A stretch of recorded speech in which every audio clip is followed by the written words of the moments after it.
There were several other stories that I thought were absolutely bombshell that were buried by James and his organizations. Two big ones that I will highlight here are Kim Witczak and Raymond Bouchard. Number 1. This is accidental advocate, Kim Witczak. She is the co-founder of Woody Matters, a nonprofit organization dedicated to advocating for a stronger FDA and drug safety system, and is on the FDA Advisory Committee for psychopharmacologic drugs. OMG had me fly to Minneapolis to meet Kim, and when I sat down to dinner with her, she had me in tears. I will let Kim tell her story herself. Sure. Well, I call myself the accidental advocate because I never chose to do this work, and sometimes our greatest purposes choose us. And I was married back in 2003 to my best friend, my husband of 10 years. On August 6, 2003, I got a call that forever changed my life. Woody Witczak had a life to be envied. He's not giving up easy. A life of adventure, a loving wife, a job as vice president of sales. On August 6th, he was found hanging from the rafters of his garage, dead at 37. He's a statistic. His wife blames these. Woody's doctor gave him Zoloft to help ease stress and sleeplessness. And Woody wasn't depressed. Woody had no history of depression or any other mental illness. Woody had just started his dream job with a startup company and was having trouble sleeping. And so he did, he just did what he would have done, which is like, hey, doc, I'm not sleeping. And the doctor gave him a 3-week sample pack of an antidepressant, Zoloft. And 5 weeks after Woody started Zoloft, Kim got a phone call. They're like, Woody's dead. I'm like, and I start screaming. I'm like, what do you mean Woody's dead? This doesn't make any sense. Kim and her brother-in-law Eric spend days researching the possible link between antidepressants and suicide. Kim says the pill took her husband away. Intuitively, in every part of my body, I knew there's no way Woody would take his own life. So really, my brother-in-law Googled that night, Googled Zoloft and suicide, and literally we had no idea that in 1991, the FDA held hearings on the link between violence and suicide and Prozac. And at that time, all of the committee members voted, they said, nope, we don't see any, there's no link. Meanwhile, we now get Zoloft on the market. We have Paxil on the market. It gets approved for kids. And that is really the scenario of what was going on in 2003 when my husband died tragically. Today, she filed a lawsuit against Pfizer. It claims Pfizer knew Zoloft was unsafe and claims the company had not told Woody's doctor or any doctor about the possibility of suicide. These documents were all sealed. I mean, they were sealed. Pfizer for many years argued that they were trade secret, but the federal judge in my case looked at it and said, this isn't federal, these aren't trade secrets. The documents that they got out from under seal showed a very, very different story than what we were being told. I didn't realize that even fluoxetine, which is Prozac, in Germany, it initially was never approved for 2 reasons: lack of efficacy and risk of suicide. That was in the 80s. Pfizer had a Zoloft prosecutor manual that was in their files, that they were helping to create a prosecutor manual. And that was from like 1998. There's a whole history of these medications. After years of public pressure, in 2004, the Food and Drug Administration finally shattered psychiatry's hype when it ordered its strongest warning, a black box, added to antidepressant packaging, warning parents that the drugs could cause their children to commit suicide. One of the ones that was actually kept from the public is a side effect called akathisia. Akathisia is like an internal agitation where you just want to scratch it out of you. You're constantly moving. Where you going? Huh? You gonna be okay?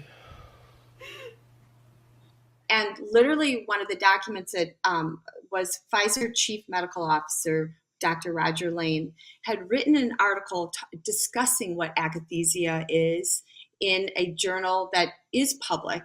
But what wasn't public was the memo that he sent to his sales staff that said the attached journal article may not be suitable for general practitioners.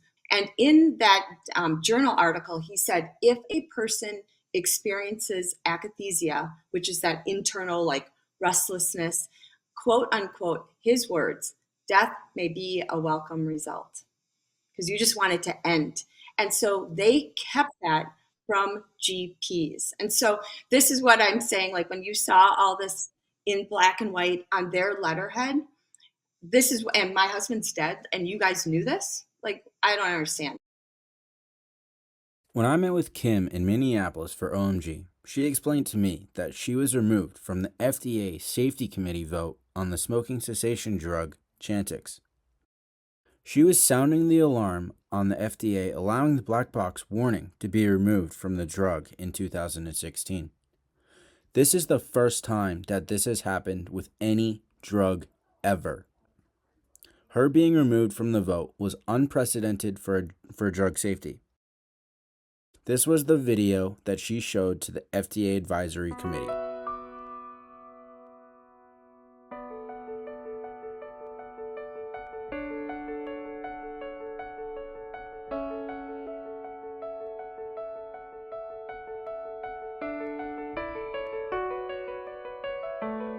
After starting Chantix, I contemplated suicide for the first time in my life.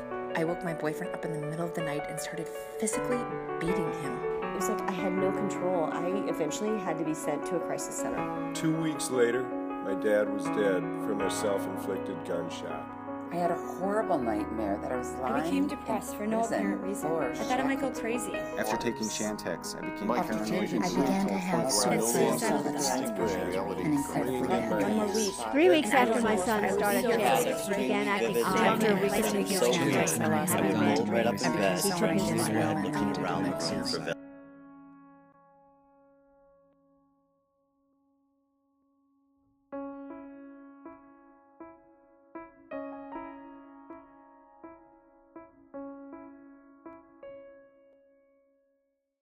Next up, we have Raymond Bouchard. Human trafficking. You might think it's the type of crime that happens somewhere else, but in fact, it's closer to home than you think. In his book, The Berlin Turnpike, a multitude of dangers facing young people, adults, and families are exposed. Raymond Bouchard is an author, speaker, and human rights watchdog and joins me now. Welcome to Connecticut Style. It's great to have you here. Thank you, and thank you for having the courage to cover this topic. In 2012, Raymond started the online campaign Force Facebook to Block All Child Pornography, which garnered 1.5 million followers and 400,000 signatures. His efforts paid off, with Facebook finally implementing practices addressing the problem. Now, for over 20 years, I've investigated human trafficking across the globe. And in that time, we found an enormous amount of child abuse images on Facebook. Now think of it, for the first time in history, pedophiles didn't need to hide what they were doing. Across language barriers, across borders, across the world, these people were gathering on Facebook, validating each other, enabling each other. Essentially, in a nutshell, Ray uncovered on Twitter exactly what he uncovered on Facebook a decade earlier: an entire network of human trafficking. James sat down with Ray and ended up creating a well-cut and well-edited video detailing exactly what he found, how he found it, and just the kind of filth that was on there. Dada left me tied up in the woods and told strangers where to find me. Camping with my daughter went great. Well, I just hope that whoever finds her takes good care of her from here on out, because she's not my problem anymore. I've had my fun with her, plus my wife just recently gave birth, so I've got a new fresh toy to play with. All these search terms are allowed. Slave master, and you can see what they've done to the word women here. Worthless, object, mutt, error, nothing. So Twitter is a vehicle for human trafficking. Human trafficking. No doubt. Now, these are all live. All of these terms I took from posts on Twitter. And you've got nude teen, young porn, and you've got some kind of coded words like petite or teeny, tiny, things like that. But if we click on any of these, let's say teen slut, it just brings us directly to Twitter and all of the posts that have that involved. This girl's been written on, and then of course the services that you can go through. So as I was looking at how human trafficking and child pornography came off of Craigslist, came off of Backpage, where did it go? Even to me, it was too obvious that it might have gone to one of the major social media websites. So as I started looking for where these search terms were allowed, because they're not allowed, even in Google, they're not allowed in any of the meta companies, I looked at Twitter and they just started coming up. And then I started to say, okay, is anyone else doing anybody? What's their policy? And their policy's pretty open. Pretty open. Or they're not following it. Do you think Elon Musk is aware of this? I don't know. I don't know how he couldn't be. It's got to be. It's such a. It's so huge on Twitter. It's such a huge part of the Twitter population. Is Twitter breaking any of their own policies by allowing this to take place? Yeah, I've looked at their policies. Well, one of the ones is just the non-consensual one. But if you look at their stated policies and then look at their content, they're breaking it all over the place.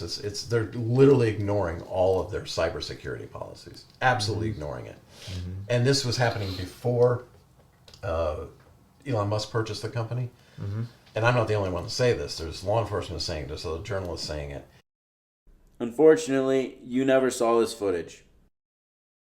James responded to us as to why he didn't release the story. Conducted interview, no smoking gun of any substance. Privacy search function can restrict porn on devices if you set it on. He was showing when it was off. His story was, porn shouldn't be on Twitter. It was a bullshit response. It was actually a huge story. There was a network of filth operating openly on Twitter, breaking their own terms of service, and happening despite who owned the company. So according to James, it was a bombshell story that Jordan Tristan Walker admitted, with no evidence whatsoever, that Pfizer was mutating COVID. And yet, here was an entire network of what anyone with two eyes can see is child endangerment and trafficking, and his response was, no smoking gun. You gotta be kidding me. Ultimately, I come from Pfizer, and then I come from alternative media, and not all alternative media is bad, but where, the mainstream alternative media with James ultimately comes across as, truth, and then they just sprinkle in a ton of lies. It's controlled opposition, yeah. Absolutely. Absolutely. They were there just to bait everybody that's a whistleblower, and then able to control anything that was coming from the whistleblower. That was their job, and that's still their job. They don't care who they hurt along the way.